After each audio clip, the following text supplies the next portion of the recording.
Ok, alors l'idée, on va continuer le Sefer d'Erer HaYichud du Rav Morgenstern, en fait, qui sont plutôt des shiurim qu'il a donnés, qui ont été écrits ensuite par ses élèves, qui, comme on le disait juste avant, en fait, ont la spécificité de se concentrer sur la notion de Hasaga avec tout ce que ça représente. C'est toute une Torah entière, en fait.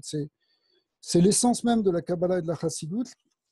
La semaine dernière, ce qu'on a vu, on a vu un cours qui était très important sur euh, qu'on a appelé le fait de traverser les écrans, qui sont en fait les écrans du Yetzer Hara, ou ce qu'on appelle dans le Lashon HaKabbalah les Talat Klipot Atemerot, les trois Klipot impurs, plus la quatrième Klippa, qui est la Klippat Noga, si vous vous souvenez.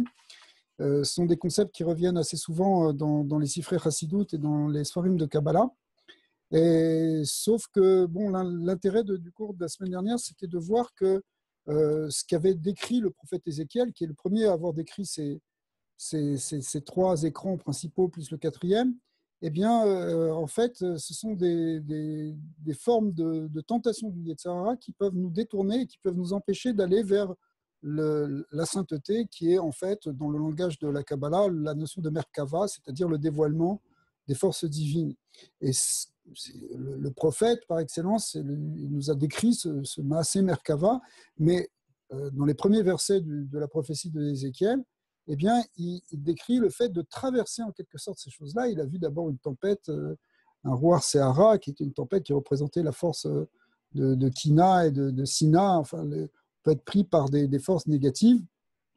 Puis après, le Hanan Gadol, la grande nuée, qui étaient les forces de la Tahava, qui peuvent nous attirer et nous faire tomber à un moment ou à un autre. Et puis enfin, il y avait le Esh Amit Lakrat, qui était le Nyan aussi de Kavod. Et donc, en fait, et derrière tout ça, c'était le principe général, c'était un problème de Gahava, c'était un problème global et un problème de Yeshut. Et là, on retrouvait le concept racidique très important que toute avancée spirituelle ne peut se faire qu'avec des niveaux de bitoul, d'annulation de l'ego. C'est-à-dire qu'on ne peut pas atteindre des niveaux de Gdusha si on n'annule pas l'ego. On peut être même un grand Talmid Racham.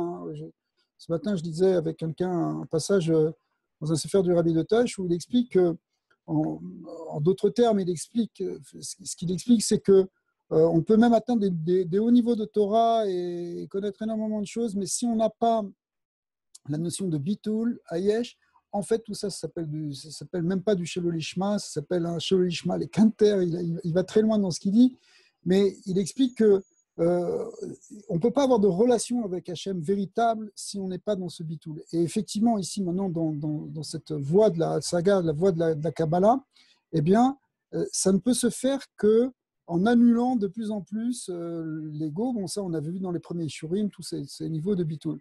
Alors, au fond, Mais quand on traverse... Rav, Oui. est-ce que, enfin, il n'y a pas que le Yetzer Hara qui est mafria, il y a aussi le Yetzer Hatov qu'il faut apprendre à gérer parce que Alors, ça, c'est des ce qu'on fois, avait expliqué effectivement dans la quatrième clipa, la Klippat Noga, hein, c'est que la Klippat Noga, hein, elle vient des forces de Gdusha en réalité, mais elle est à la limite entre la Gdusha et les forces de Touma, c'est-à-dire qu'elle peut nous amener dans un coin ou dans l'autre. Mais ça peut être une yeshout très subtile, qui est la yeshout d'avoir la satisfaction d'avoir fait des choses chez Begdusha, des choses qui apparemment viennent du Yetzer Hatov. Et donc, même si ça a l'air de venir du Yetzer Hatov, finement, en réalité, ça peut être un Yetzer Hara, parce que le Yetzer Hara, c'est la notion de yeshout. C'est intéressant que tu dises ça, parce que d'après la Chassidut, en réalité, des fois on parle Yetzer Hara, Yetzer Hatov, on parle aussi parfois de Nefesh HaBahamit, Nefesh HaEloki, et sur chacun il y a un tikkun à faire. Le Nefesh HaEloki est lié avec le Yetzer Hatov, comme ça s'entend, et le Nefesh HaBahamit est lié avec le Nefesh, est lié avec le Yetzer Hara. Mais en réalité, dès qu'il y a quelque chose qui est une satisfaction personnelle, c'est déjà une forme de Yetzer Hara. C'est déjà donc c'est quelque chose qui peut venir du Nefesh HaBahamit, même si on a fait quelque chose chez Bekdusha, donc quelque chose qui apparemment vient du Yetzer Hatov. Ou alors ça peut être aussi, parfois dans certains textes, on le voit comme l'idée de dépasser même le Nefesh HaElokit pour retrouver l'essence divine. Donc ça, c'est des niveaux après supérieurs de Dvekut et de Bitul. Mais dans l'ensemble, la première chose, c'est qu'il faut traverser les forces du Yetzer Hara pour arriver à rentrer dans les forces de Gdusha. Et ça, on traverse en quelque sorte ces écrans, on traverse les Yetzirah, mais sans s'arrêter. Hein. Dans certains endroits, c'est expliqué. Raphaël Vital explique ça aussi. Il faut passer à travers et pas trop regarder. C'est-à-dire, on va être soumis presque inévitablement à des formes de mauvaise pensée, des formes de Yetzirah. Mais hop, il faut les traverser et pas s'arrêter là. Alors que si on commence à rester coincé, soit dans les problèmes de kavod, soit dans les problèmes de ta'avot, soit dans les problèmes de sina, en fait, ça, c'est les trois choses kina, ta'avot et kavod, c'est les trois choses qui font sortir l'homme du monde. Mais de quel monde dont on parle, de quel monde on parle là-bas dans Pirkei Avot, en fait, qui nous font sortir du monde de la Kedusha. Donc, le Yetzirah, il est là. Il faut juste ne pas se laisser accrocher par lui. Il faut le traverser si on veut atteindre quelque chose qui est de... Alors, en réalité, ça va même un peu plus loin. C'est qu'il y a un concept que la klipa, elle est shomeret taperi. Elle garde le fruit. Et quand on dit que la klipa, elle garde le fruit, c'est-à-dire que le Yetzirah, ces forces-là, c'est pour éviter que quelqu'un qui n'est pas raoui puisse rentrer dans la Kedusha d'un certain côté. Alors, le quelqu'un qui n'est pas raoui, ça pourrait être nous. Donc, en fait, au fond, on est raoui. Donc, il faut aussi arriver à dépasser ça, qui sont des problèmes de Yeshua, d'ego, finalement, dans lequel on n'arrive pas à sortir. Mais tant qu'on est avec cet ego, finalement, on ne peut pas passer dans la Kedusha. Ça, c'est la grande clé. La clé majeure de la notion de Klippa, c'est la notion de Gahava. Et qui est dans la notion de Yeshut, de Gassut Haroua. Dans le Hayom Yom d'aujourd'hui, il est écrit que le Mashiach, lui, il va être à un niveau de Hanava Atsum, tellement grand que d'abord, il aura le plus haut niveau de Torah qu'on puisse imaginer. Il va être un gadol, même dans certains endroits du Zohar, on voit qu'il va être même encore plus grand que Moshe Rabbeinu. Et pourtant, il sera capable de descendre et s'abaisser pour enseigner aux plus petits et aux plus simples, qui n'a pas un très grand esprit. Il pourra quand même... Ça, c'est le niveau de Hanava. La réalisation ultime, qui est celle du Mashiach, ça passe par la Hanava ultime, comme celle de Moshe Rabbeinu. Et sinon, il y a toujours un obstacle, c'est ça qui fait écran avec la force divine. C'est parce que Moshe Rabbeinu est le plus anav que, alors, Shrina Medaberet Mitor Grono, qu'il arrive à un point où c'est Dieu qui parle à travers lui, parce qu'il a complètement transformé son kéli, complètement transformé son gouffre, son bitoul, il est complet, si vous voulez. Alors ça, c'était juste pour remettre un peu dans l'ambiance de la semaine dernière, mais aujourd'hui, on va essayer de traiter un nouveau sujet qui va nous prendre plusieurs cours probablement, qui va être sur plus spécifiquement les dévoilements du Baal Shem Tov et ce que le Baal Shem Tov a amené comme développement dans cette voie de la saga de la Kabbalah. C'est la notion de roi Kodesh et de Gilouyim, ce n'est pas simplement les Mekoubalim qui ont gardé ça pour eux, ça a été aussi dans la voie des Chassidim, qui étaient évidemment aussi des Mekoubalim. Le Baal Shem Tov et ses élèves, c'était tous des grands kabbalistes, c'est évident. Alors, mais on va voir ce qu'ils ont ramené, c'est-à-dire quels ont été les dévoilements qui sont venus après le Harizal.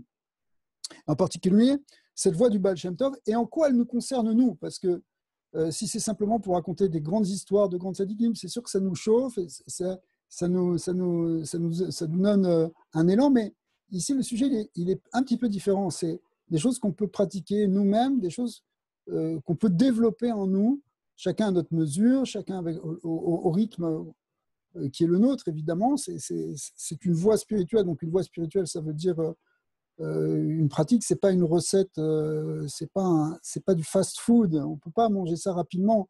C'est des choses qui, à force de se concentrer, à force de méditer, font que notre perception et notre compréhension, elle devient différente et qu'on comprend plus profondément. Mais ça demande une certaine discipline, une certaine volonté, un désir, un peu comme dans toute chose dans la Torah, on comprend bien que la tmada, elle porte ses fruits, c'est-à-dire le fait de persister et d'être régulier dans ce qu'on fait, et y compris même dans ces concepts ici de Kabbalah. Alors, on va reprendre le Sefer, la Derer Yichud. Voilà. On en est au paragraphe 15, Tedva. bon, le paragraphe s'appelle Inyan Shlosha Kavim, on va voir la notion des trois kavim, des trois axes de l'arbre des séphirotes. En deux mots, les trois kavim qu'on appelle aussi Cheder, Chesed, Din et Rachamim, sont les trois piliers sur lesquels le monde repose, hein, sur le Torah, Tfila et Gmilut Rasadim, qui correspondent à ces trois piliers de Chesed, de Gvura et de Tiferet ou de Rachamim. D'accord ?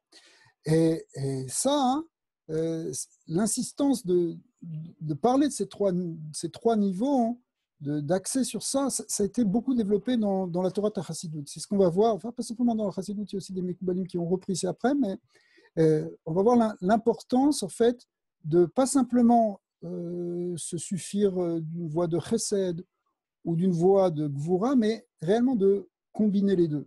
On sait très bien déjà, pour ceux qui ont un peu d'introduction dans la Kabbalah, que quand les choses elles sont seulement sur un cave, ça ne suffit pas. C'est ça qui amène la Shvirat HaKelim. Si quelqu'un est que Chesed, c'est destructeur finalement. Que Gvura, c'est aussi destructeur. Donc depuis longtemps, depuis le début de la Torah, c'est l'équilibre entre Chesed et Din. Mais cependant, l'idée de se concentrer pour trouver le Kav Emtsaï, ça c'est un chidouche qui a été développé que relativement tardivement. Et en fait, ce lien de Kav Emtsaï, c'est lui qui permet de remonter jusqu'à Keter, c'est lui qui permet de dévoiler le Or Ensof jusque dans le monde d'en bas en même temps. Alors ce qu'on va voir, on va voir comment le Baal Shem Tov a expliqué ça à partir de trois schémotes principaux, trois noms sacrés. On va essayer d'en parler un petit peu. Et puis après, dans les cours qui vont suivre, on verra comment ça devient un peu plus concret. Alors, c'est Inemouva Beshem Baal Atanya. Le Admor Hazaken explique chez Aderer, chez la Baal Shem Tov à Kadosh, Iderer Chadasha Be'avanat Kitve Arizan. C'est connu dans le Admor Hazaken a expliqué ça, que en fait, le Baal Shem Tov, il a dévoilé une nouvelle approche dans le Harizal. C'est pas qu'il s'est éloigné ou c'est quelque chose qui est tombé du ciel mais qui n'avait rien à voir. C'est évidemment dans la continuité, mais il a été mégalé même dans d'autres endroits, c'est expliqué qu'il a été mégalé la pnimiout du Harizal, l'intérieur de ce qu'on appelle, c'est pour ça que la Chassidoute, elle a été appelée Raza des Razin, le secret du secret, c'est-à-dire du Sod. Le Sod, c'est la Kabbalah. Et la Chassidoute amène en fait le dévoilement de ce qui est à l'intérieur de cette Kabbalah. C'est pour ça qu'on l'appelle Raza des Razin. Et Veshi derer Kol Karamuka, en vérité, c'est un derer qui est extrêmement profond. Achiyev Shar Kimat la Halota Alakta. C'est presque impossible de l'écrire. C'est comme ça que l'explique le Admor Hazaken. Ve'abio basé, et pourtant on sait que tous les écrits justement du Baal Tanya, hein, ils visent à dévoiler tout ça. Hein. C'est en fait tout le Likutei Torah, tout le Torah Or, tous les grands mamarim du Admor Hazaken, y compris le Tanya, sont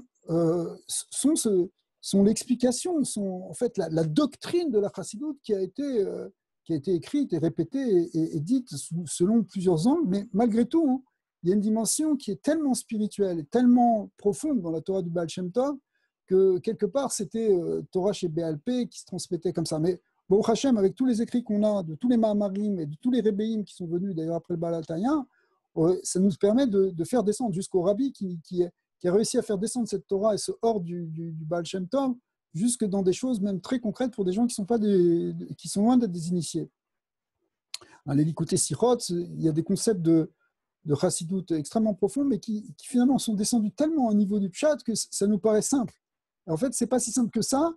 C'est extrêmement profond, mais c'est ça la force en réalité. C'était ça tout l'enjeu du Baal Shem Tov, c'est d'amener les Mayanot, les sources les plus profondes, les amener à Chutza, c'est-à-dire jusque dans les êtres simples comme nous. Ve'abio basé, ou Shimirov, Avanotenu, l'ozachinu shenasik be'emet kol derer Baal Shem Tov. En vérité, on n'a pas vraiment au niveau de tout comprendre dans le Baal Shem Tov. Daïnou, chez Teret Torato, allez-nous les gambrer pour que ça descende complètement. Mais malgré tout, Venisharu Rak Adkama Sefirim, malgré tout, il nous reste quand même quelques petites choses. Et ces petites choses, heureusement, Baruch Hashem, elles sont quand même essentielles pour ce dont on a besoin. Mais on voit que quand on va creuser un peu plus profond, on va retrouver même des choses très très profondes qui peuvent même maintenant se dévoiler un peu plus. Al-Kopani, Beklalot derer Baal Shem Tov, Eno Eina inyan shel orot makifim opnimim shem bechinot chorma obina. En général, on a l'impression que ce dont on parle beaucoup dans la Torah du Baal Shem Tov, c'est la notion de or. Le or makif, le or pnimi, le or asovev, le or amemale. Et bederech klal, ce qui est connu, c'est qu'on dit que les yichudim du Harizal sont des yichudim sur des shemot, c'est-à-dire des kelim. Les shemot, ce sont des kelim des séphirot. Les otiyot, on a vu, ce sont des kelim, ce sont des véhicules de la lumière, mais ce sont les véhicules. Et on unifie des shemot, on médite sur des shemot pour dégager la lumière, pour la révéler. Et puis, on dit que la Torah de Baal Shem Tov, qui a été justement développée par le Baal Tanya, c'est plus un gilouï, c'est des yichudim sur les orot. Mais quand on dit sur des orot, ça veut dire justement les méditations qui sont proposées dans le l'Ikouté Torah ou dans le Torah Or, elles nous parlent du fait qu'il y a le Or à Sovel, la lumière transcendante, la lumière immanente, qu'on appelle le Or Amémalé, et puis le Inyan de Hatzmut, Or Ensof. Et en fin de compte, on médite beaucoup sur des lumières. Mais le point qui est très important, c'est de ne pas se suffire de dire que c'est simplement des orot. C'est de dire que ce sont des yichudim sur des orot. C'est-à-dire qu'en fait, on ne cherche pas simplement à parler des lumières en elles, mais de trouver ce qu'il y a derrière, de trouver l'essence qu'il y a derrière, d'arriver au yichud derrière la lumière. Et ça, c'est en fait ce qu'a voulu transmettre le Baal Shem Tov. Le Baal Shem Tov a voulu nous amener une Torah qui est de l'ordre de l'essence. Une Torah qui nous permet de trouver le coup dans tout, y compris lorsqu'on est dans la matière, qu'on puisse le connaître même lorsqu'on est occupé à des choses folles. Et ça, c'est pas simplement, si vous voulez, une méditation sur la lumière, c'est arriver même à dépasser cette notion de lumière. Et ça, alors pour expliquer ça, on va l'expliquer maintenant un petit peu, d'une manière un peu plus technique. Quand on parle de Orot Makifim et Orot Nimit, ça correspond à ce qu'on appelle Chorma ou Bina. Vous vous rappelez qu'on avait vu que la Neshama, elle correspond à Bina. Alors la Neshama, elle est à l'intérieur du corps. Elle s'habille même principalement dans le cerveau, dans le mohar. En dessous, dans le rouar, il est dans le lèvre. Et le Nefesh, il est dans le foie, dans le kaved. Mais tout ce qui est la Neshama, ça représente ce qui est incarné. C'est le Or Pnimi. Or, ce Or Pnimi, il correspond à la sphira de Bina. La Bina, c'est la notion de Or Pnimi. C'est ce qui est à l'intérieur du gouffre, ou dans les Olamot, à l'intérieur des Olamot. Mais, quand on dit à l'intérieur, c'est évidemment pas physique. Ça veut dire que c'est quelque chose qui est méchaillé, si vous voulez, le monde. Alors, ça, c'est le lien de Bina. Le lien de Chochma, ça correspond au Makifim. Les Makifim, c'est aussi le Horasovev, c'est ce qui transcende le monde, c'est ce qui n'est pas visible.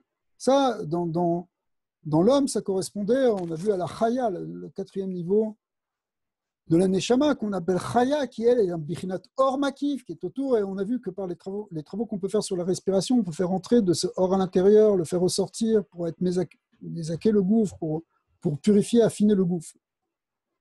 Mais ça ne s'arrête pas là. C'est ça le point ici, c'est que c'est ce qu'a demandé le Baal Shem Tov. Il a parlé d'un autre terme.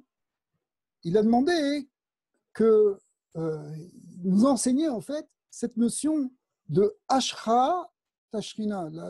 Qu'est-ce que c'est la Ashra? La notion de Ashra, c'est l'idée de faire résider, d'amener un dévoilement dans le monde de l'essence divine, que la Shrina, qui est ce qu'on appelle même au départ Ikar Shrina, c'est-à-dire, comme l'explique le Rabbi dans les Mahamarim, c'est en fait la Malchut du Or Ensof, que ça puisse se révéler, ça puisse résider, que ça puisse se poser, en quelque sorte, c'est ça la Ashrat Shrina, dans ce monde. Et ça, c'est le Tachlit de la Kabbalah du Baal Shem Tov. Et cette notion de Ashra, le Baal Shem Tov l'explique comme étant liée avec la sphira de Keter. Et Keter, c'est au-dessus de Chochma Bina, mais surtout, c'est au centre dans l'arbre séphirotique. Au niveau des séphirotes, on a Chochma sur la droite, on a Bina sur la gauche, et on a un Keter au centre, hein, que ce soit, on va essayer de retrouver l'arbre des séphirotes, voilà, on a Chochma à droite, Bina à gauche, et Keter au centre. Alors, Chochma, c'est lié avec le Or Makif, Bina, c'est lié avec le Or Pnimi, ça c'est le Or à Sovev, Bina, c'est le Or à Memale, et Keter, c'est le dévoilement de la Hatzmut, c'est l'essence divine. Dans les séphirotes, il y avait une grande discussion qui est ramenée d'ailleurs longuement dans le Pardes Rimonim du Ramak, Rabbi Moshe Cordovero, où il explique que c'est cette fameuse Hakira qu'il y a eu chez les Mekoubaïm pour savoir si Keter compte parmi les Sphirotes ou si Keter compte comme du Or En Sof. Finalement, on arrive à voir, enfin, la maskana, c'est qu'il compte comme une Sphira, mais en réalité, c'est la Sphira qui dévoile l'unité divine. Quand on dit une Sphira, c'est déjà une Nida, c'est déjà une force divine, mais c'est une Sphira qui dévoile l'essence divine. Dans le Harizal a repris cette Hakira en expliquant que le Keter, il a deux aspects. Il a un aspect Hitsoni et un aspect Pnimi. L'aspect Hitsoni, on l'appelle aussi Arianpin, et l'aspect Pnimi, on l'appelle Atik Yamin. Et l'aspect Pnimi est lié avec le Ensof, et l'aspect Hitsoni est lié avec les Sphirotes. Donc, dans tous les cas, bon, je vais un peu vite sur ce concept, mais il y a des gens qui connaissent ici déjà. Mais l'idée, c'est que Keter représente où est le lieu du dévoilement de l'essence divine. Et ça, c'est ça que, essentiellement, est venu nous amener le Baal Shem Tov. La finalité de la création, vous savez à quel point ça revient dans les Mahamarim du Rabbi, entre autres, mais pas seulement du Rabbi, mais de tous les rabbins. La finalité de la création, c'est vraiment que l'essence divine réside jusque dans le monde d'en bas, et en particulier même dans le monde d'en bas, pour des raisons très profondes, c'est là que ça peut se révéler complètement. Et puis, ça, c'est la notion de Hashra. C'est-à-dire qu'en fait, c'est une Torah qui va nous parler de la notion de Keter.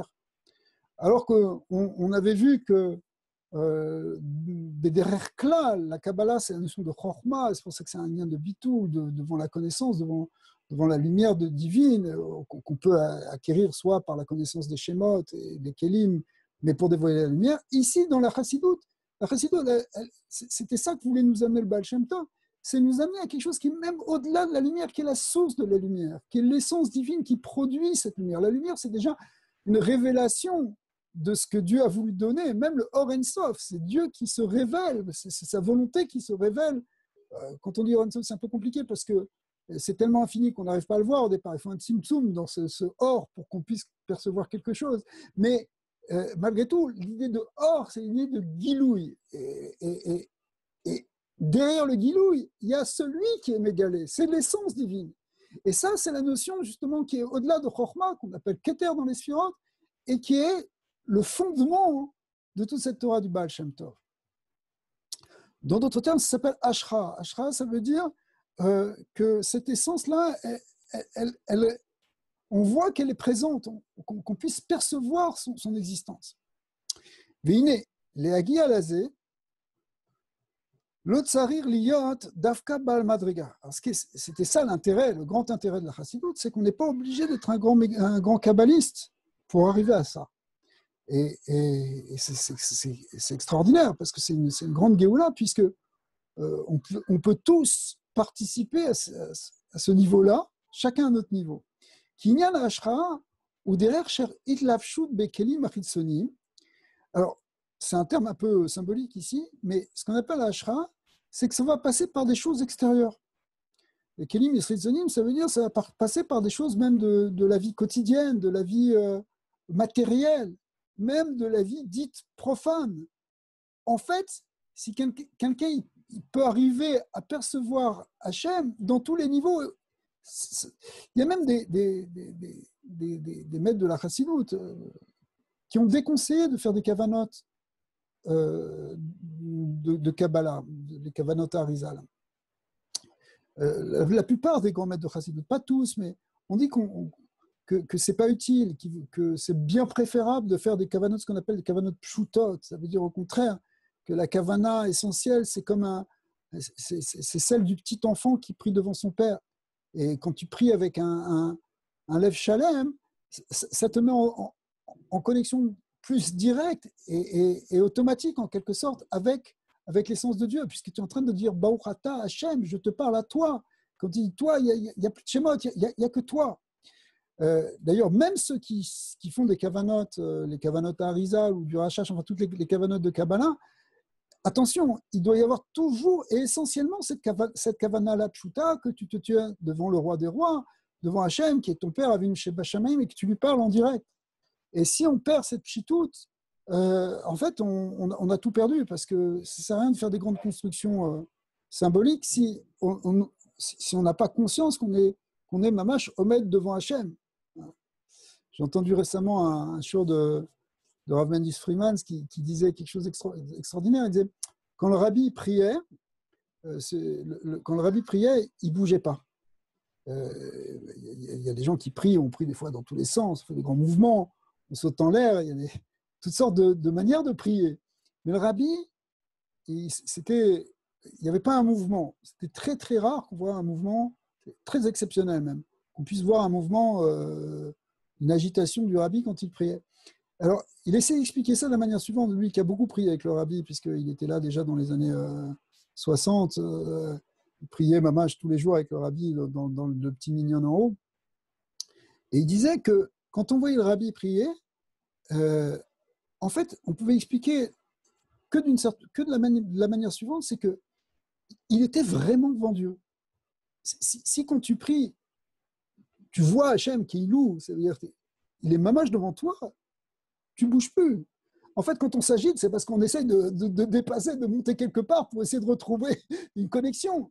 Mais si tu es vraiment mamash, il est vraiment mamash devant toi, c'est comme si tu te tiens juste devant moi, tu ne veux pas commencer à bouger dans tous les sens. Tu te tiens devant moi, tu me vois. D'accord. Et ça, hein, c'est évidemment, ça c'est l'essence de la tefila. Alors des fois, évidemment, on n'est pas tous au niveau du rabbi. En fait, cette manière de prier, elle a été expliquée d'ailleurs par le Admor Emsaï, le second rabbi Trabad, qui explique qu'il y a quelque chose qui est plus grand que l'Eitlaavout, que l'embrasement, qui est justement la conscience qu'on est mamash dans l'Iroud avec le Or Sof. Et c'est pour ça que lui aussi, quand il priait, il avait l'air très calme, au contraire. Il était dans une shashvut, il était très posé, hein, parce qu'il était justement dans un niveau direct, de contact direct, où on n'a plus besoin de faire quoi que ce soit pour se rapprocher d'une certaine manière. Alors, bon, nous, on n'est pas au niveau des Rebbeim, évidemment, mais il y a cette idée fondamentale que la tefila, c'est la conscience de l'essence divine. C'est ça qu'on doit mettre dans notre tête. Tu t'approches de Dieu, c'est ça que tu dois penser, c'est qu'il est devant toi. Et ça, c'est une kavana qui est très pshuta. C'est sûr que ça ne va pas être le même niveau que celle du rabbi, mais c'est même rien à voir. On ne peut absolument même pas se comparer de ce qui se passe dans la neshama d'un tzaddik comme le rabbi, c'est évident. Ça, on en a déjà parlé une fois. Mais malgré tout, l'idée, elle peut être développée par tout le monde. C'est-à-dire qu'on peut tous savoir que l'essence divine, elle est devant nous.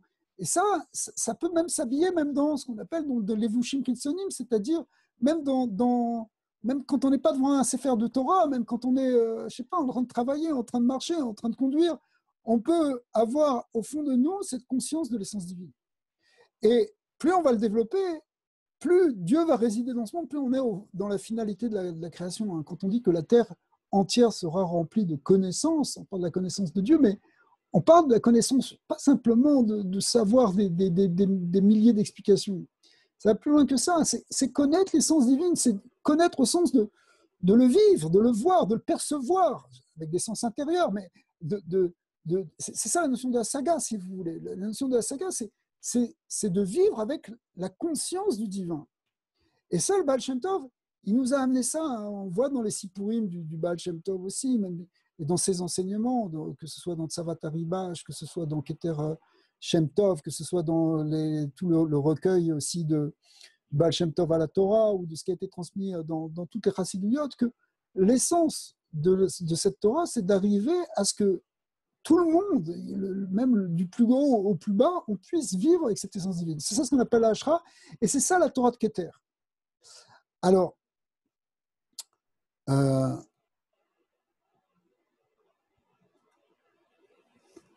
euh, quand on, donc ça c'est quelque chose donc quelque chose de très grand. Machenken derrière Haorot ou Inyan Yoter Amok chez Knisat Orot Bekelim Pnimit. Quand on est là en train de méditer sur des Orot, c'est plus compliqué parce qu'après il faut le faire descendre dans des Kelim Pnimit. Il faut les intérioriser dans des choses plus concrètes. Et ça c'est plus difficile.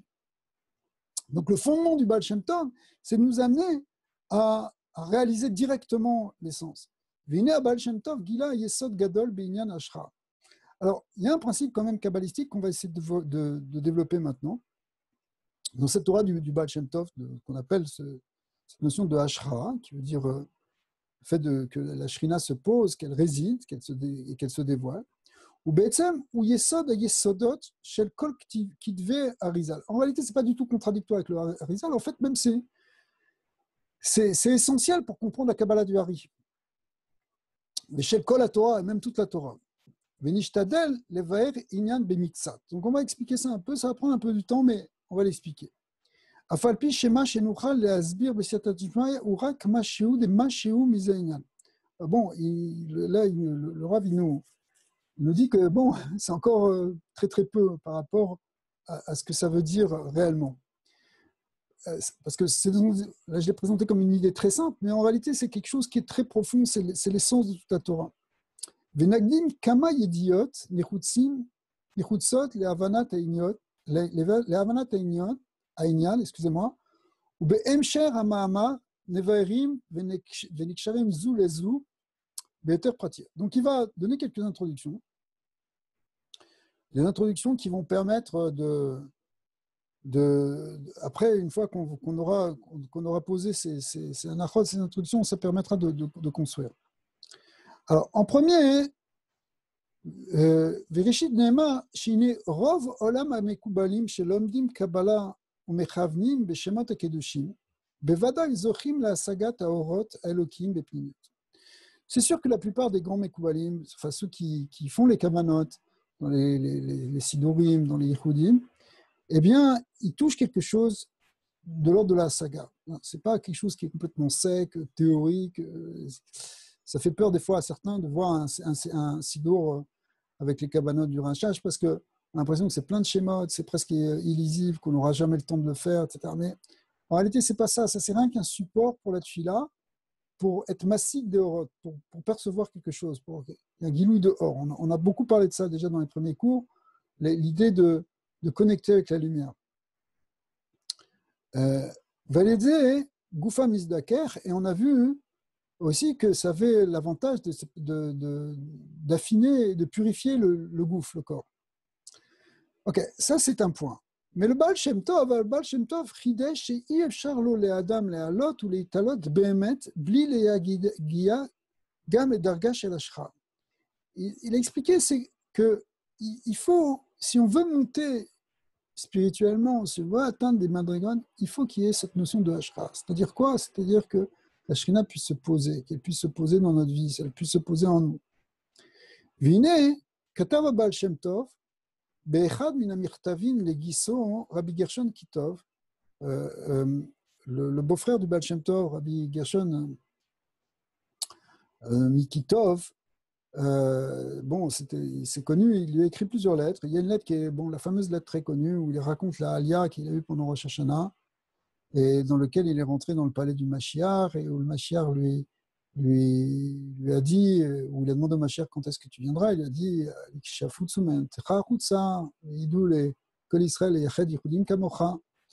et bon, cette guérotte, elle est très, très connue et on va la voir un peu plus en détail. Donc Ether Shem Tov, elle est ramenée aussi dans Savat Haribash, où il y a quelques notions qui sont sur lesquelles qu'on va développer maintenant. Binyan Aviat Shaitalo Ve'er Shenitgalo Az Shlosha Shemot HaKedoshim. En fait, il lui a donné une ségoula, là-bas, c'est marqué suivant les versions, il lui a donné une ségoula que s'il va penser à 3 Shemot Kedoshim, eh bien, il va pouvoir avoir Ashrat Ashrina, il va pouvoir recevoir la Shrina sur lui et il va pouvoir monter après dans les mondes. Ces trois Shemot, ils sont liés avec les trois Kavim. Donc on arrive aux trois axes, aux trois piliers de l'arbre des Séphirot, aux trois forces principales qui maintiennent l'univers, trois axes de l'arbre des Séphirot. Vechol hatzadikim b'mesher adorot ayu megalim ksat binyan ze kim bedarko shelo. En fait, c'est pas que le Baal Shem Tov qui a expliqué ça, tout le monde en a parlé plus ou moins, surtout même après le Baal Shem Tov, mais chacun dans son langage. Ouais. Par exemple, le Baal Sulam a beaucoup développé ça. Venyan ou chez Yeshnam kama maftechot, ou le Ramchal d'ailleurs aussi. Venyan ou chez Yeshnam kama maftechot, shal yadam efshar le kanes la lot beruchanut. En fait, il y a trois clés qui permettent de rentrer dans le monde spirituel. Vem chukim beinyan ha'aliyot. Et même ce sont des principes immuables dans la notion de Aliyah. Si on veut monter spirituellement, si on veut faire une Aliyat Neshama, si on veut que notre Neshama s'élève, il va falloir prendre en compte ces trois clés, ces trois principes. Asher bli elu à klalim, si on n'a pas ces principes-là, eh bien Adam yachol lechapesh ou lechapesh velo limso derer Aliyah amitit. Tu peux chercher, tu peux tourner de tous les côtés et il te manque la clé pour commencer à monter. Mitbalbel, l'elomotse, tu as l'impression que tu n'arrives pas, et que tu restes toujours la même chose, que bon, finalement, ça aboutit à rien. Bon, ok, tu as des connaissances théoriques, tu as appris des choses, mais tu n'as pas l'impression de percevoir plus intérieurement les choses. Pourquoi? Parce qu'il manque, s'il manque ces clés. Velachen, inyan hashalosh shemot, shegila bala shem tov, akadosh, ve'inyan hashlosha kavim, amouva rabot bekidve rav bala sulam. Et donc, ces enseignements de ces trois schémas qu'on va expliquer, on va les expliquer ces trois schémas, on va les montrer. Et puis, ce qui correspond aux trois kavim, le Baal Sulam, on a beaucoup parlé, toujours ramené au Kava Emsaï. Et il y a une clé que le Rav Morgenstern ramène toujours, c'est que que le yesod fondamental de toute la Torah du Hashlag, du Baal Sulam, c'est basé sur ces trois kavim. Chez Piresh et Kol Sefer HaZohar al Pizé HaYesod. Tout le Pirouche HaSulam sur le Zohar, qui est une œuvre gigantesque, majestueuse. Le Pirouche HaSulam sur le Zohar, c'est pas le plus simple, c'est au contraire peut-être le plus profond des Pirouchim sur le Zohar. Et bon, avant, il nous paraissait le seul on pensait que c'était le seul auquel on avait accès parce qu'il traduit aussi en hébreu. Mais après, il explique. Alors, quand il traduisait en hébreu, c'était... Pour les petits jeunes comme nous, c'était pratique parce qu'on pouvait un peu mieux comprendre le Soulam. Mais en réalité, le pirouche, quand on rentrait dans son pirouche, on était facilement lâché parce que, d'ailleurs, quand il a écrit son pirouche, le Baal Soulam, il a écrit, quand il a écrit, il a fini, il s'est rendu compte que personne ne comprenait rien parce que c'était trop profond. C'est extrêmement profond. Et c'est après qu'il a écrit tous les autres Sfarim. Il a écrit énormément de livres. Hein. Le Rav Yehuda Ashlag, un des plus grands Mekoubalim du début du XXe siècle, qui habitait en Eretz Israël, pour ceux qui connaissent. Et après, il a écrit donc, pour expliquer, pour qu'on puisse comprendre quelque chose à son pirouche sur le Zohar, il a écrit tous ces Sfarim, y compris tous ces Sfarim d'introduction sur la Kabbalah du Harizal. C'est-à-dire le fameux Talmud des Sphirot, qui est un livre gigantesque et très didactique pour introduire à la Kabbalah du Harizal. En fait, ça introduit à la Kabbalah du Harizal dans l'approche du Soulam, et tout ça c'est pour nous préparer à la compréhension de son pirouche sur le Zohar. Donc pour vous dire à quel point c'est quelque chose de profond. Mais en fait, tout repose sur un principe qui est le lien des trois kavim, ou de ce qu'on appelle aussi Or et Yachar, Or Choser et le Yiroud entre les Orot. En réalité, c'est la même chose. Donc on voit que qu'on parle de trois kavim, qu'on parle de trois shemot, le Ramchal aussi, hein, là il ne le ramène pas dans ce texte maintenant, le Ramchal, bien qu'il le ramène souvent, mais le Ramchal, il a tout expliqué par rapport à la notion de cheder. Si vous avez vu un peu les sfarim du Kalar Pitre Chorma, enfin les grands sfarim de Kabbalah du Ramchal, eh bien tout est basé sur cette notion de chesed, din et rachamim, et qu'il faut arriver absolument à rééquilibrer entre Chesed Din et trouver la Rachamim, le Kava Emsaï. Donc c'est la même chose.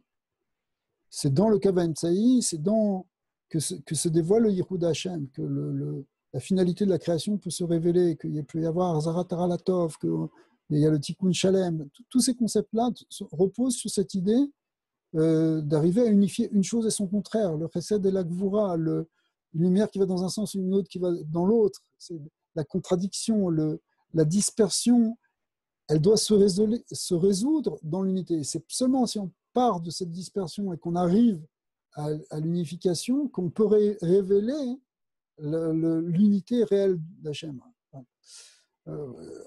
Avant de continuer le texte, en fait, si vous voulez, on pourrait dire comme ça que Chokhmah, c'est le principe de l'unité. Quand on parle de Chokhmah, c'est toujours un. Bina, c'est la dualité, c'est deux. C'est pour ça que c'est la multiplicité. Par exemple, dans la pensée de Chokhmah, c'est une pensée unifiante. Alors que la pensée, c'est une synthèse. La synthèse est dans Chokhmah. Bina, c'est l'analyse, c'est au contraire, c'est la séparation des choses. Par exemple, quand vous étudiez Gemara, quand vous utilisez Bina, il y a des gens qui sont plus dans le lien de Bina. Par exemple, quelqu'un qui fait un Ksot Achoshen sur la Gemara, eh ben, c'est la notion de Bina. C'est quoi la notion de Bina? C'est qu'on va séparer les chitotes. On va dire, ça c'est la chita du Ran, ça c'est la chita du Rosh, ça c'est la chita du Rambam. Et on essaie de montrer la cohérence que chacun il a, mais en montrant bien les différences. Après, on va choisir entre une chita et une autre. Mais l'important, c'est bien de séparer, de bien distinguer, de bien trier. Ça, c'est la notion de Bina. Bina est basée sur, au contraire, une vision analytique qui développe la multiplicité des choses. D'accord ? En revanche, Chokhmah, elle est au niveau de la synthèse. Quelqu'un qui étudie avec la notion de Chokhmah, il va dire, oui, mais en fait, finalement, c'est la même chose. Ça se retrouve. Ça, on peut le voir du côté droit ou on peut le voir du côté gauche. Par exemple, quand tu vas voir que Hillel et Shammai, ils ont deux chitotes différentes, donc tu vas analyser dans Bina. Ça, c'est la chita de Hillel, ça, c'est la chita de Shammai. Mais quand tu reviens dans Chokhmah, tu dis, mais en fait, Elou ve'Elou, d'Ivrei Elohim Chaim, les deux sont deux facettes de la même chose. Shammai et Hillel, ils sont complémentaires, il y a quelque chose qui les unifie. Les deux sont paroles de vérité. Tu sais, quelqu'un qui a un petit esprit, il a du mal à comprendre ça. L'Admorazaken explique que les mochines de Katnout, quand on a une Katnout Adat, en fait, la Katnout Adat, elle t'empêche de saisir une chose et son contraire. C'est soit blanc, soit noir, mais ne me raconte pas d'histoire. Mais les mochines de Gadlout, qui correspondent à Chokhmah, justement, eh bien, les mochines de Gadlout, Peklalout, ça s'appelle Chokhmah dans la Kabbalah du Rashash. Eh bien, les mochines de Gadlout, c'est que tu es capable de saisir une chose et son contraire. Comment ça, une chose et son contraire? Oui, ça peut être à la fois Beth Shammai et à la fois Beth Hillel. Concrètement, il faut bien que tu choisisses à un moment de faire quelque chose. Donc, on va faire la halakha et Beth Hillel, mais on dit, ben, demain, après Mashiach, sera la halakha comme Beth Shammai, parce qu'en fait, les deux sont vrais. Donc, bon, dans un temps précis, on va faire comme Beth Hillel, dans un autre temps, on va faire comme Beth Shammai, ça correspondra plus à l'époque. Mais les deux sont absolument vrais, même si un dit que c'est kasher, l'autre dit que c'est pas kasher, un dit que c'est taor, l'autre dit que c'est tamé. Il y a des choses qui sont absolument contradictoires. Attends, tu peux dire que c'est kasher ou tu peux dire que c'est pas kasher. Est-ce qu'on peut faire ça, on peut faire ça?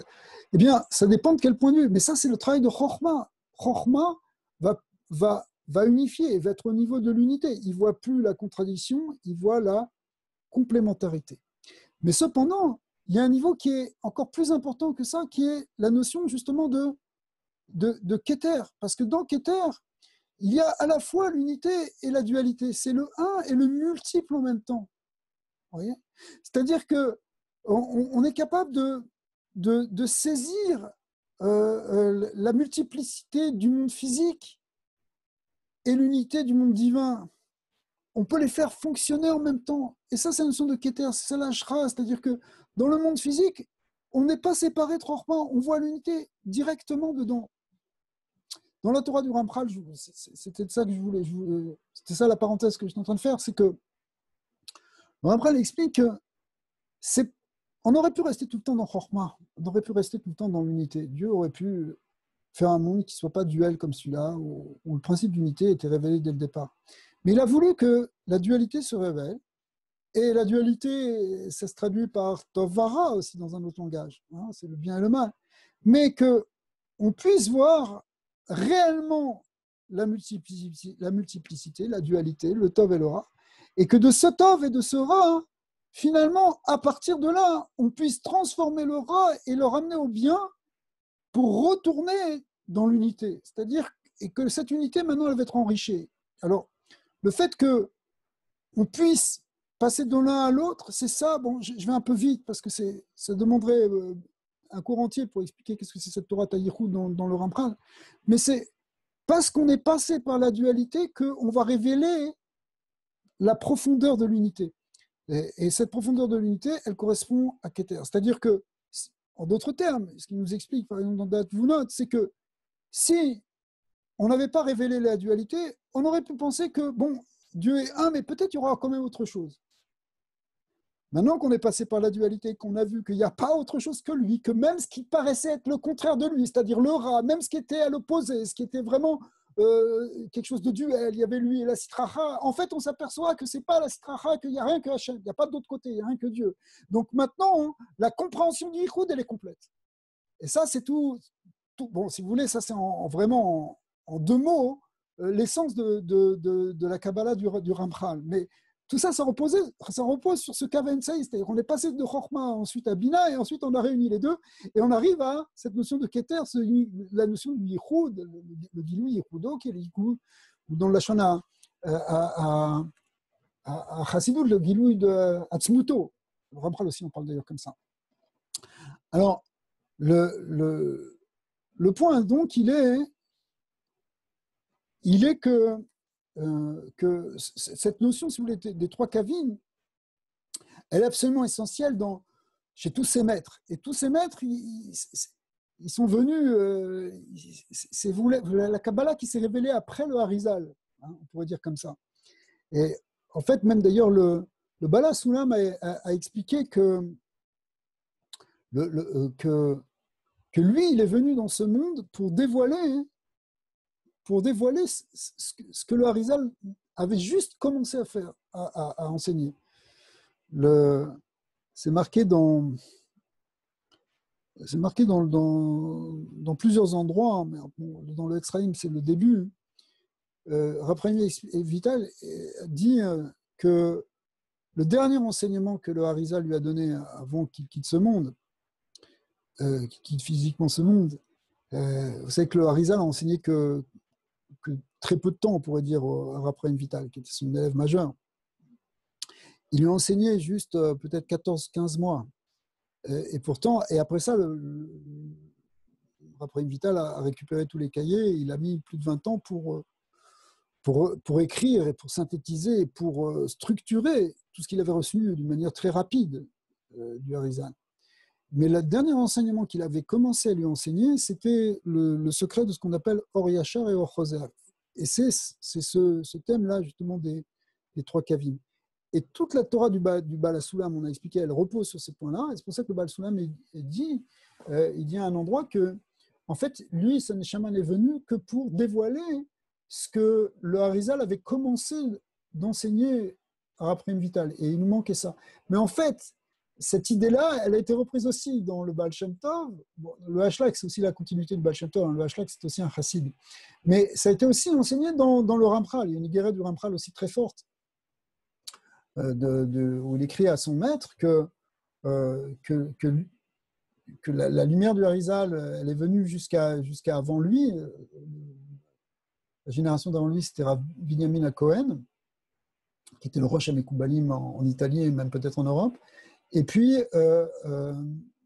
après, la lumière du Harizal s'arrête et ça commence la lumière du Ramchal. Et dans cette lumière du Ramchal, c'est ce Gilui Yichudo, c'est la même chose, basé sur ces trois kavim. Donc on a l'impression à chaque fois que c'est quelque chose qui avait commencé à être dévoilé par le Harizal, et puis il n'a pas eu le temps. Et après, c'est d'autres maîtres qui ont pris le relais, qui nous ont dévoilé ça. Et en particulier, ce qu'on voit aujourd'hui, c'est dans la Torah du Baal Shem Tov. Tout ça était une forme de parenthèse par rapport à cette idée sur le Baal Shem Tov. Alors, on a expliqué qu'il y a trois shémotes. Alors maintenant, je sais que vous êtes tous en train d'attendre avec impatience quels sont ces trois shémotes. Alors, on va les dire tout de suite. V'anyan ou שכל הכניסה לעולמות תלויה בהכרה של שלושה שמות. Alors, on va être un peu déçu, c'est juste Shem Av, Shem Ayin Bet, Shem Mav, Shem Membet, et Shem Havaya. Alors, le Av et le Mav, c'est peut-être un nom à coder. Havaya, on sait, c'est Yud Ke Vav Ke. Comme vous étiez déjà là dans les cours précédents, et le Shem Mav, on en a déjà parlé, et on va en reparler maintenant. Et puis le Shem Av, on va le dévoiler tout de suite. Vem Keneged Bechinot Yamin Smol Vemsa. Mais ces trois Shemot, qu'on appelle Av, Mav et Havaya, correspondent aux trois Kavim. Le Shem Av va être du côté du Chesed, le Shem Mav du côté de Gvura, et Shem Havaya du côté de Tiferet, le Kav Nitzaï. Mais Rav, on voit ces trois schémas, parce que dans la Higueret du Baal Shem Tov, ils ne figurent pas. Comment tu sais? Effectivement, ils ne sont pas marqués, mais on a une Kabbalah. Hein, on a une Kabbalah que c'est ces trois schémas. Et il y a d'autres endroits où c'est marqué. Parce que dans la Higueret, il dit juste Benakel, Lilmod, Velifroche. Oui. Le Goulev et les Paresh. C'est ça. Mais il parle de la Ségoula de trois schémas. Alors, c'est vrai que dans cette Higueret, ce n'est pas explicite, mais après, on sait que c'est ces trois schémas-là. On a une Kabbalah que c'est ça. Alors, on a une Kabbalah que c'est les trois Shem, le Shem Av Sag, Av, Mav et Havaya. Alors, le Shem, voilà, le Shem Av en Av, ça veut dire, c'est un nombre en fait. C'est-à-dire 72. Aïn, c'est 70, Bet, c'est 2. Donc, c'est un nom de 72 lettres. En fait, c'est pas réellement 72 lettres, c'est 72 Shemot de 3 lettres. Bon, on l'appelle aussi, des fois on l'appelle le Shem Rayo, parce que Rayo ça veut dire 216, qui veut dire les 216 lettres. Mais essentiellement c'est ça le Shem Av. Il y a une autre manière d'écrire le Shem Av qui est plus simple, qui est le Shem, on l'avait déjà vu, qui était le Shem Yud Ke Vav Ke, hein, écrit avec des Yudin. Si j'arrive à retrouver où est-ce qu'on l'a écrit. Voilà. Ça aussi, c'est le Shem Av. Ouais, Yud Ke Vav Ke. Dans les Kavanot, ce Shem, c'est 4 Shemot. Hein. Av Sag Maben, ils reviennent très très souvent, même, je dirais en permanence, dans les Kavanot du Harizal. Mais le Shem Av, tel qu'on l'a écrit, de 72 lettres, il revient aussi dans certaines Kavanot, il est aussi très important.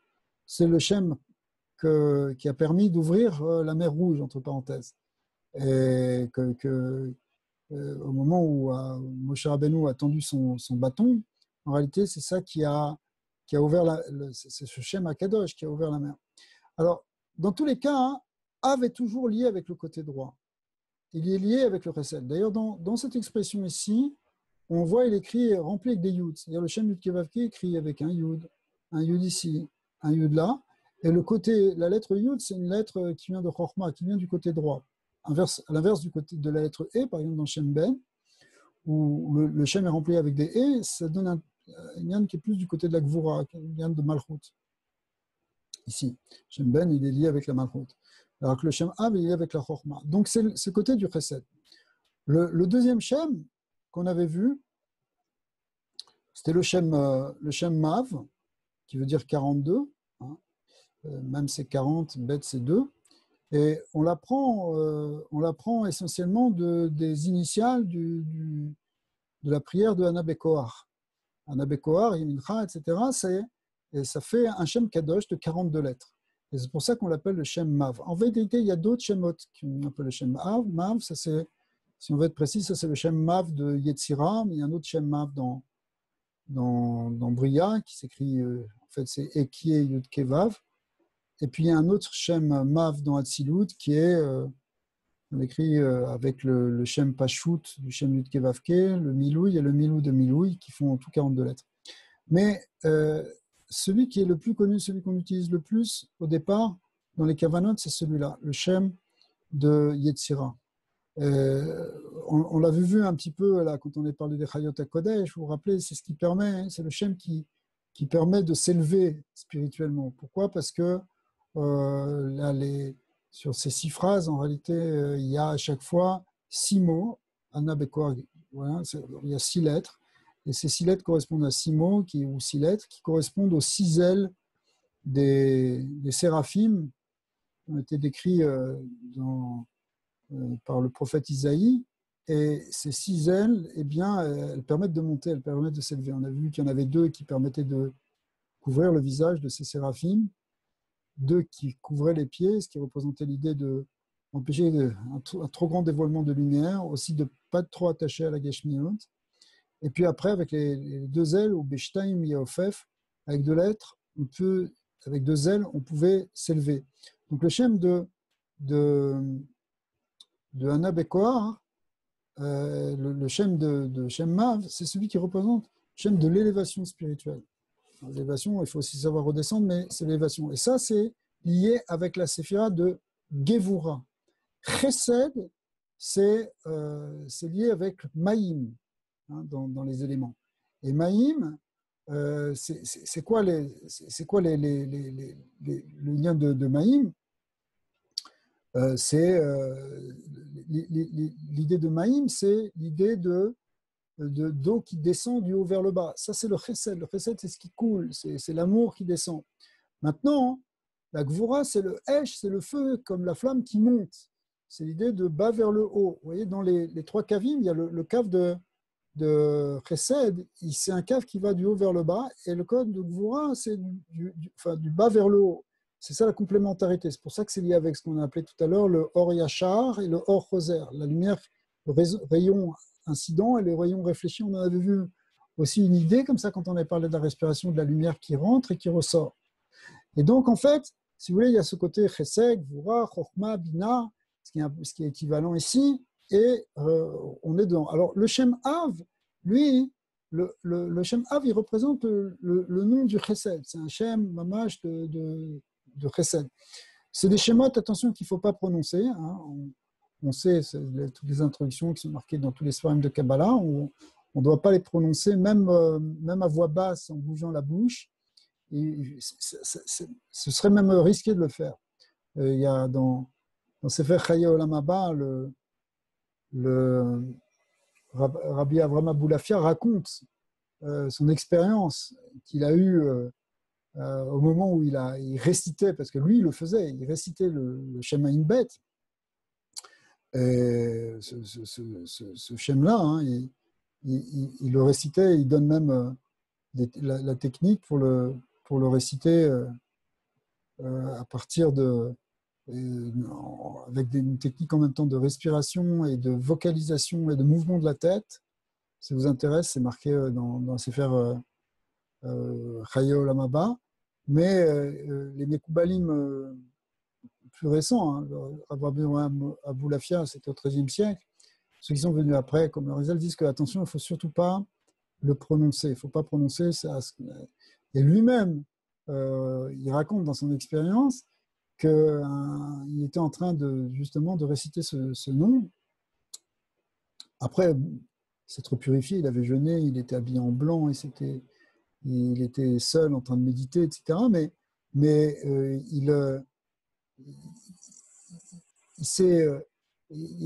tout d'un coup, il y a un ange qui est rentré dans la pièce et il était complètement effrayé. Il s'est allongé par terre. Et l'ange avait un glaive dans sa main. Il a demandé pardon. Il a dit tout ça, il faisait pour le kavod d'Hachem. Mais malgré tout, il a gardé des séquelles de ça. C'est-à-dire qu'après ça, il a fallu qu'il répare, en quelque sorte, ce qui s'était passé. Donc, c'est pas...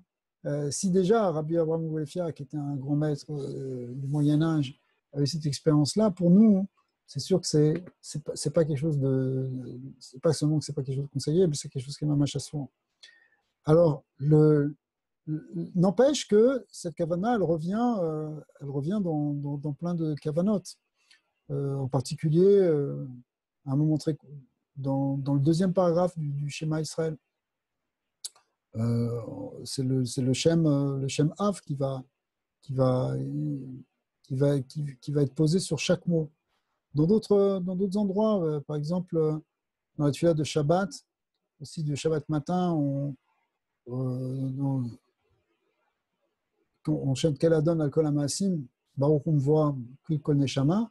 Après, sur chaque mot, il y a à chaque fois un mot de ce Shem, enfin un groupe de lettres de ce Shem, sur lequel on va méditer. Ça existe aussi une kavana dans la Mnatsea qu'on fait le matin. Donc, c'est des kavanotes qui reviennent souvent. Mais le principe, il est que ce Shem Kadosh, ici, c'est le Shem du Chesed. Alors que le Shem Mav, c'est celui-là, c'est le Shem de la Kevura. Et puis, le troisième Shem, bon, on ne l'a pas écrit ici, mais on l'avait déjà avant, c'est le Shem Yudke Vavke, n'est-ce pas? Et le Shem Yudke Vavke, lui, il est lié avec la notion de Tiferet, de Kava Emtsai. Donc, ces trois Shemot, Av, Mav et Avaya, des fois on parle aussi du Shem Yudbet, parce que c'est une autre manière d'écrire un nom de 12 lettres, ou de 22 lettres, ça dépend comment on l'écrit. Mais en tout cas, le Shem Avaya, lui, représente le Kava Emtsai, c'est lui qui va faire l'union, et c'est pour ça que lui, il est le plus important. Et c'est pour ça aussi que dans les Kavanot du Baal Shem Tov, on va se suffire finalement d'arriver au Shem Yudke Vavke d'une manière pachout, pour même des gens qui n'ont pas la force de faire tous ces Kavanot. Alors, on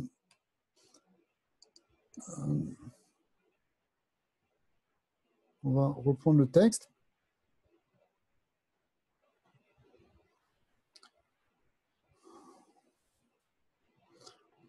Od Yediya Nichutsa, les Hamcher,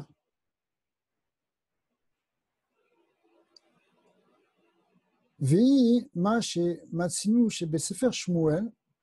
Il y a aussi une autre introduction qui est importante, c'est que dans le livre de Shmuel, de Samuel, Karou les Navi Beshem Chosé. Là-bas, c'est la première fois que le prophète est appelé Chosé. Chosé, c'est-à-dire un voyant. Et le nom Azaken, il ramène Balatesheyesh Neviim Sheroim Anevoa derrière Tseva Lavam. Et il y a des mamarim du Admor Azaken qui expliquent que les Neviim, ils sont parfois, hein, ils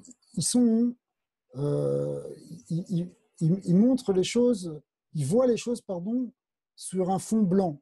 Viesh Eroim Anevoa derrière Tseva Shachor. D'autres qui dévoilent, qui ont une révélation sur un fond au contraire noir. Et nous, chez Sheroim Anevoa Al-Gabe Raka Lavan, des fois il y a donc comme un écran blanc sur lequel vient se poser la névoie, ou des fois c'est un fond noir. Sheroim Al-Gabe Raka Shachor. Kemoken Yadoua Shayu Nevim Sheraadu Bechol Gufam. Et aussi on sait qu'il y avait des prophètes qui, lorsqu'ils prophétisaient, ils se mettaient à trembler de tout leur corps, ils avaient des tremblements même incontrôlés. Et pendant tout le temps de la névoie, et l'umadze ayu achrim shayu bemenucha shlema, d'autres qui au contraire restaient dans un calme complet, beshat hanevoa et beemsher nikshar bedvarim bekesher echad ve'amitz. Et tout ça, ça va être lié. On va expliquer cette introduction-là du Balatania avec ce qu'on a vu avant sur Baal Shem Tov, sur ces trois schémotes. Et donc, c'est juste un avant-goût qu'on a vu aujourd'hui. Et Bezat Hashem, la semaine prochaine, on va essayer d'avancer sur ce sujet. Et on va voir ce qu'on pourra en tirer. En tout cas, j'espère que déjà là, c'était quelque chose qui vous a ouvert des portes et des éléments de réflexion. Et que Bezat Hashem, ça permet de mieux comprendre déjà un petit peu ce que c'est la spécificité de la Chassidut et de ce qui est venu après le Harizal. Voilà, c'est pour maintenant.